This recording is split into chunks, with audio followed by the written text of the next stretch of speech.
আল্লাহ রাব্বুল আলামিনের নবী বললেন, আমার সাহাবা কেরাম শুনে নাও, হাদিসটি বুখারী শরীফের হাদিস, সহিহ হাদিস বলা হচ্ছে। আল্লাহ রাব্বুল আলামিনের নবী বললেন, ইয়ানজিলু তাবারাকা ওয়া তাআলা কুল্লু লাইলা হিন্না ইয়াবকা মিন সুলসাল লাইলিল আখির। আল্লাহ রাব্বুল আলামিনের নবী বললেন, ইয়ানজিলু তাবারাকা ওয়া তাআলা ইলাস সামাa'id দুনিয়া। আল্লাহ রাব্বুল আলামিনের নবী বললেন, পৃথিবীর জমিনে প্রত্যেকটা রাত্রি যখন চলে আসে পৃথিবীর জমিনে, শুধু ঈদের রাত্রি নয়, শুধু লাইলাতুল কদরের রাত্রি নয়, শুধু নির্দিষ্ট কোন রাত্রি নয়, আল্লাহ রাব্বুল আলামিনের নবী বললেন, ইয়ানজিলু তাবারাকা ওয়া তাআলা কুল্লু লাইলা ওই যে ইলাস সামাa'id দুনিয়া। প্রত্যেকটা রাত্রিতে স্বয়ং আল্লাহ রাব্বুল আলামিন, যিনি আমাদের মহান সত্তা, উনি প্রত্যেকটা রাত্রিতে যখন শেষ রাত্রি পৃথিবীর জমিনের মধ্যে হয়ে যায়। এবার একটা প্রশ্ন করেন,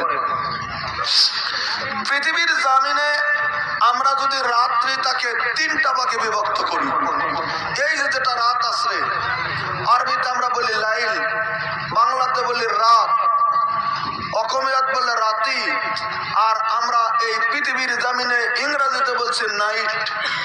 এই যে রাত্রি, এই রাত্রিটাকে যদি তিন ভাগ করেন তাহলে তার আলাদা আলাদা নাম হতে চলবে। একটা হবে আগারাত্রি বা প্রথম রাত্রি, তার মধ্যে একটা সময় থাকবে মধ্যরাত্রি বা মিডিল নাইট, আর একটা থাকবে পৃথিবীর জমিনের ভিতরে শেষ রাত্রি। আমরা জানি একে আরবিতে বলেছে হিনা ইয়াবকা মিন সুলুসাল লাইলিল আখির, তার মানে শেষ রাত্রি, রাত্রের 3 ভাগের 1 ভাগ যখন থাকে। বর্তমান সময়ে রাত্রের 1টা থেকে শুরু হয়, শেষ একদম ফজরের আজান পর্যন্ত বা বেলা ওঠা পর্যন্ত একে বলে শেষ রাত্রি। আল্লাহ রাব্বুল আলামিনের নবী বললেন, প্রত্যেকটা রাত্রির যখন শেষ রাত্রি পৃথিবীর জমিনের ভিতরে হয়ে যায়, পশু পাখি গুলিন যখন নিস্তব্ধ মেরে দেয় পৃথিবীর জমিনে, আল্লাহ রাব্বুল আলামিন ওই সময়ে এই প্রথম আসমানের ভিতরে আল্লাহ রাব্বুল আলামিন নাজিল হয়ে যায়। এবার যদি প্রশ্ন করেন, যদি শেষ রাত্রিতে আল্লাহ নাজিল হয় তাহলে আল্লাহ রাব্বুল আলামিন থাকে কোথায়? আল্লাহ যদি প্রথম আসমানে শেষ রাত্রিতে নাজিল হয়, আল্লাহ তাহলে থাকে কোথায়? আল্লাহর বাড়িটা কোথায়? আল্লাহর বসবাস করার জায়গা কোথায়? আল্লাহ রাব্বুল আলামিন কোথায় থাকছেন? এবার প্রশ্ন যদি করেন, আল্লাহ পবিত্র কোরআনে জবাব দিচ্ছেন, আর রহমান আলাল আরশি ইস্তাওয়া, স্বয়ং আল্লাহ রাব্বুল আলামিন তিনি আরশে নিয়োজিত থাকেন। আল্লাহ তাআলা আরশে সমীচীন আছেন, আরশ থেকে আল্লাহ তাআলা গোটা পৃথিবীর সমস্ত কিছু নজর করছেন। আল্লাহ রাব্বুল আলামিন আরশে আছেন। প্রশ্ন যদি করেন আল্লাহ আরশে আছেন, প্রমাণ কি? আমরা জানি আমাদের বিশ্ব নবী হযরত মুহাম্মদুর রাসূলুল্লাহ সাল্লাল্লাহু আলাইহি সাল্লামকে আল্লাহ রাব্বুল আলামিন যখন দিদার দিলেন, আল্লাহ রাব্বুল আলামিন যখন নবীকে মেরাজে নিয়ে গিয়েছিলেন, আল্লাহ রাব্বুল আলামিনের নবীর সঙ্গে আল্লাহ রাব্বুল আলামিনের যখন কথোপকথন হচ্ছিল মেরাজের রাত্রিতে, আমরা জানি আল্লাহর নবী বলেন, আমাকে প্রথম আসমান, দ্বিতীয় আসমান, তৃতীয় আসমান, চতুর্থ আসমান, পঞ্চম, ষষ্ঠ, সপ্তম আসমানের উপরে আমি নবীজি আমাকে নিয়ে যাওয়া হচ্ছিল। হযরত জিবরিল আমিন বুরাকের জরিয়তে আমাকে সপ্তম আসমানের উপরে সিদরাতুল মুনতাহাতে নিয়ে গিয়েছিলেন আল্লাহ রাব্বুল আলামিন। সিদরাতুল মুনতাহাতে যাওয়ার পরে হযরত জিবরিল ওই জায়গার ভিতরে থেমে যায়, আমাকে বুরাক থেকে তখন ও জায়গায় থমকে দেয়। তখন যখন জিবরিল আমাকে বলছেন, নবীজি গো, আর আমি যেতে পারবো না, আর বুরাকও যেতে পারবে না, এবার আপনাকে আল্লাহ রাব্বুল আলামিনের দরবারে পৌঁছে যেতে হবে। তখন নবী বলেছিলেন, আমি কিসে যাব? বলে আপনি এক পলক, চোখের পলক দাঁড়িয়ে যান, আল্লাহ রাব্বুল আলামিন সিংহাসন পাঠিয়ে দেবে। এই কথা বলার পর আল্লাহ রাব্বুল আলামিনের তরফ থেকে, আল্লাহর আরশের তরফ থেকে একটা সিংহাসন আসা হলো, যার নাম ছিল রাফরাফ নামে সিংহাসন, নবীর কাছে চলে এসেছিল। আল্লাহ রাব্বুল আলামিনের নবী বুরাক থেকে ট্রান্সফার হয়ে যখন সিংহাসনে রবরবে বসে বললেন রব রব, তখন আল্লাহর নবীকে লইয়া আল্লাহ রাব্বুল আলামিনের কাছে নিয়ে গিয়েছিলেন। নারায়ে তাকবীর। এই কথা প্রমাণ করে যে আল্লাহ রাব্বুল আলামিন আরশে সমীচীন আছেন, তাই নবীকে সাতমার সপ্তম আসমানের উপরে আল্লাহর নবীকে আল্লাহর কাছে নিয়ে যাওয়া হচ্ছিল। আপনারা শুনেছেন সেখানে আল্লাহ প্রশ্ন করেছিলেন, নবী যখন গেলেন আল্লাহ প্রশ্ন করলেন, হ্যাঁ বন্ধু, তুমি চলে এসছো আমার কাছে। বন্ধু রে, তুমি তো পৃথিবীর জামিন থেকে তুমি আমার কাছে সাক্ষাতের জন্য চলে এসেছ, তুমি আমার মেহমান বন্ধু। বন্ধু গো, তুমি তো জানো বিয়াই যদি বিয়াই বাড়িতে যায়, নতুন বিয়াই, বিয়াই বোঝেন? বিয়াই বোঝেন? আচ্ছা বুঝেন। বিয়াই যদি বিয়াই বাড়িতে যায় তাও যদি অসুবিধা হয়, নতুন জামাই যদি শ্বশুর বাড়িতে যায়, ভাই গো কিছু টুপলা নিয়ে যায় কি যায় না? জিলাপি, খুরমা, বেদানা, আপেল, মিষ্টি, বিস্কুট, আরো কিছু টুপলা যত বড়, শাশুড়ির আদরের মাপটাও তেমন হয়ে যায় জমিনে। মিষ্টি যদি বেশি নেন, টুপলা যদি বড় নেন, তাহলে মুরগা জবাই হবে। যদি বিস্কুটটা কম দামি নেন, তাহলে আরো কিছু কম দামি মাছ হয়ে যাবে। আর যদি আরো কিছু নন্টা বিস্কুট নেন, কিছু নেন নাই, তাহলে দেখবেন আরো কিছু হবে। আরো যদি কিছুই নেন, তাহলে মুরগির ডিম হবে। টুপলার অনুপাতে খাবারের ব্যবস্থা পৃথিবীর জমিনে। আল্লাহ রাব্বুল আলামিন নবীকে প্রশ্ন করলেন, নবীজি আপনি কি নিয়ে আমার কাছে এসেছেন? পৃথিবী থেকে এসেছেন তো আমার কাছে, পৃথিবী থেকে আমার কাছে এসেছেন, আপনি কি নিয়ে এসেছেন আমার জন্য? আল্লাহ রাব্বুল আলামিনের নবী বললেন, বন্ধু গো, ও মাবুদ, আমি নবীজি খালি হাতে আপনার কাছে আসি নাই। একবার সুবহানাল্লাহ জোরে বলেন, আরো জোরে বলেন না। ঘুমিয়ে গেছেন, কি বলবো আর আপনাদেরকে। আল্লাহ রাব্বুল আলামিনের নবী বললেন, বন্ধু গো, আমি খালি হাতে আপনার দরবারে হাজির হই নাই। কি লিয়েছো? মিষ্টি, চমচম, জেলাপু, আরো কিছু আন্ধাসা লিয়েছ? আপনারা তো আন্ধাসা বলেন, আন্দাসা বলেন না? বলেন না? জামাই শ্বশুর বাড়িতে গেলে আন্দাসা বলেন তো? আপনারা বলেন আন্দাসা, আমরা বলি তেলের পিঠে। আপনারা আন্দাসা বলেন, আন্দাসাকে আমরা তেলের পিঠে বলি। আমার ভাইরা, ওই তুমি কি নিয়েছো আমার জন্য? আল্লাহ রাব্বুল আলামিনের নবী তখন বললেন, আপনার জন্য আমি তিনটা জিনিস নিয়ে আমি আল্লাহ রাব্বুল আলামিনের নবী আপনার কাছে হাজির হয়ে গেছি। কি নিয়েছিস রে বন্ধু?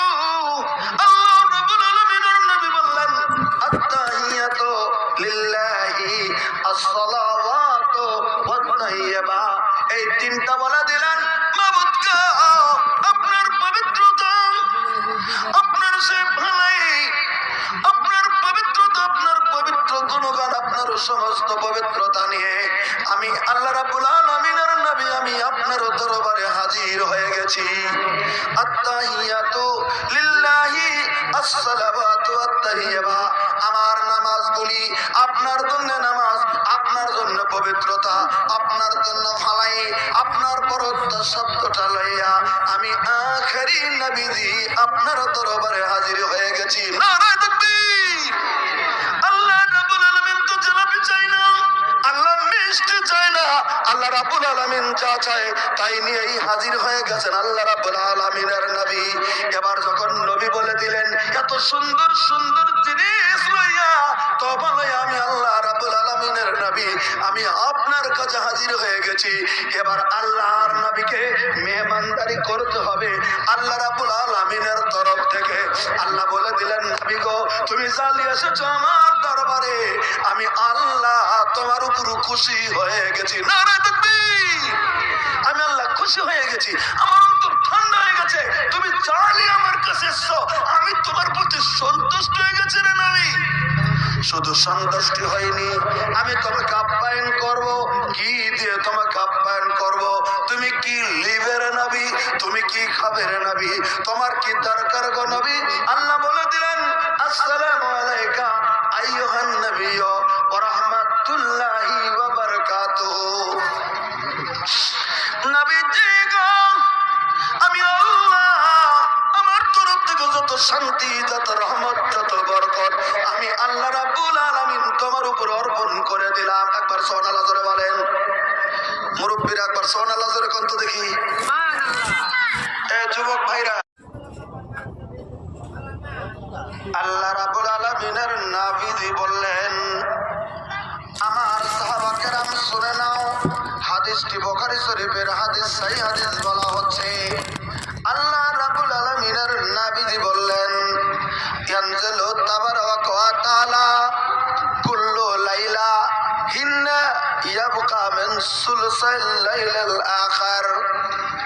আল্লাহ রাব্বুল আলামিনের নবী বললেন, ইয়ানজিলু তাবারাকা ওয়া তাআলা ইলাস সামাa'id দুনিয়া।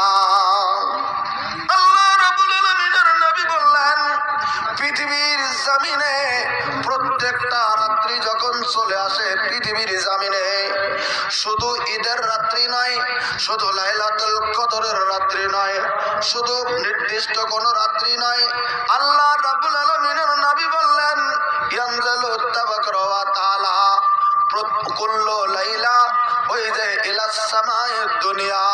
প্রত্যেকটা রাত্রিতে স্বয়ং আল্লাহ রাব্বুল আলামিন, যিনি আমাদের মহান সত্তা, উনি প্রত্যেকটা রাত্রিতে যখন শেষ রাত্রি পৃথিবীর জমিনের মধ্যে হয়ে যায়।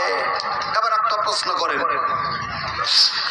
পৃথিবীর জমিনে আমরা যদি রাত্রিটাকে তিনটা ভাগে বিভক্ত করি, এই যে যেটা রাত আছে, আরবিতে আমরা বলি লাইল, বাংলাতে বলি রাত, অসমীয়াত বলে রাতি, আর আমরা এই পৃথিবীর জমিনে ইংরেজিতে বলছি নাইট।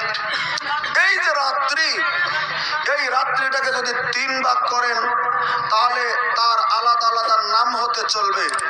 একটা হবে আগারাত্রি বা প্রথম রাত্রি, তার মধ্যে একটা সময় থাকবে মধ্যরাত্রি বা মিডিল নাইট, আর একটা থাকবে পৃথিবীর জমিনের ভিতরে শেষ রাত্রি। আমরা জানি একে আরবিতে বলেছে হিনা ইয়াবকা মিন সুলসাল লাইলিল আখির, তার মানে শেষ রাত্রি, রাত্রের 3 ভাগের 1 ভাগ যখন থাকে। বর্তমান সময়ে রাত্রে 1:30 থেকে শুরু হয়, শেষ একদম ফজরের আযান পর্যন্ত বা বেলা ওঠা পর্যন্ত একে বলে শেষ রাত্রি। আল্লাহ রাব্বুল আলামিনের নবী বললেন, প্রত্যেকটা রাত্রির যখন শেষ রাত্রি পৃথিবীর জমিনের ভিতরে হয়ে যায়, পশু পাখি গুলিন যখন নিস্তব্ধ মেরে দেয় পৃথিবীর জমিনে, আল্লাহ রাব্বুল আলামিন ওই সময়ে এই প্রথম আসমানের ভিতরে আল্লাহ রাব্বুল আলামিন নাজিল হয়ে যায়। এবার যদি প্রশ্ন করেন, যদি শেষ রাত্রিতে আল্লাহ নাজিল হয় তাহলে আল্লাহ রাব্বুল আলামিন থাকে কোথায়? আল্লাহ যদি প্রথম আসমানে শেষ রাত্রিতে নাজিল হয়, আল্লাহ তাহলে থাকে কোথায়? আল্লাহর বাড়িটা কোথায়? আল্লাহর বসবাস করার জায়গা কোথায়? আল্লাহ রাব্বুল আলামিন কোথায় থাকছেন? এবার প্রশ্ন যদি করেন, আল্লাহ পবিত্র কোরআনে জবাব দিচ্ছেন, আর রহমানু আলাল আরশি ইস্তাওয়া, স্বয়ং আল্লাহ রাব্বুল আলামিন তিনি আরশে নিয়োজিত থাকেন। আল্লাহ তাআলা আরশে সমীচীন আছেন, আরশ থেকে আল্লাহ তাআলা গোটা পৃথিবীর সমস্ত কিছু নজর করছেন। আল্লাহ রাব্বুল আলামিন আরশে আছেন। প্রশ্ন যদি করেন আল্লাহ আরশে আছেন, প্রমাণ কি? আমরা জানি আমাদের বিশ্ব নবী হযরত মুহাম্মদুর রাসূলুল্লাহ সাল্লাল্লাহু আলাইহি ওয়াসাল্লামকে আল্লাহ রাব্বুল আলামিন যখন দিদার দিলেন, আল্লাহ রাব্বুল আলামিন যখন নবীকে মেরাজে নিয়ে গিয়েছিলেন, আল্লাহ রাব্বুল আলামিনের নবীর সঙ্গে আল্লাহ রাব্বুল আলামিনের যখন কথোপকথন হচ্ছিল মেরাজের রাত্রিতে, আমরা জানি আল্লাহর নবী বলেন, আমাকে প্রথম আসমান, দ্বিতীয় আসমান, তৃতীয় আসমান, চতুর্থ আসমান, ষষ্ঠ সপ্তম আসমানের উপরে আমি নবীজি আমাকে নিয়ে যাওয়া হচ্ছিল। হযরত জিবরিল আমিন বুরাকের জরিয়তে আমাকে সপ্তম আসমানের উপরে সিদরাতুল মুনতাহাতে নিয়ে গিয়েছিলেন আল্লাহ রাব্বুল আলামিন। সিদরাতুল মুনতাহাতে যাওয়ার পরে হযরত জিবরিল ওই জায়গার ভিতরে থেমে যায়, আমাকে বুরাক থেকে তখন ও জায়গায় থমকে দেয়। যখন জিবরিল আমাকে বলছেন, নবীজি গো আর আমি যেতে পারবো না, আর বুরাকও যেতে পারবে না, এবার আপনাকে আল্লাহ রাব্বুল আলামিনের দরবারে পৌঁছে যেতে হবে। তখন নবী বলেছিলেন, আমি কিসে যাব? বলে আপনি এক পলক চোখের পলক দাঁড়িয়ে যান, আল্লাহ রাব্বুল আলামিন সিংহাসন পাঠিয়ে দেবে। এই কথা বলার পর পর আল্লাহ রাব্বুল আলামিনের তরফ থেকে, আল্লাহর আরশের তরফ থেকে একটা সিংহাসন আসা হলো, যার নাম ছিল রফরফ নামে সিংহাসন, নবীর কাছে চলে এসেছিল। আল্লাহ রাব্বুল আলামিনের নবী বুরাক থেকে ট্রান্সফার হয়ে যখন সিংহাসনে রফরফে বসে বললেন, রফরফ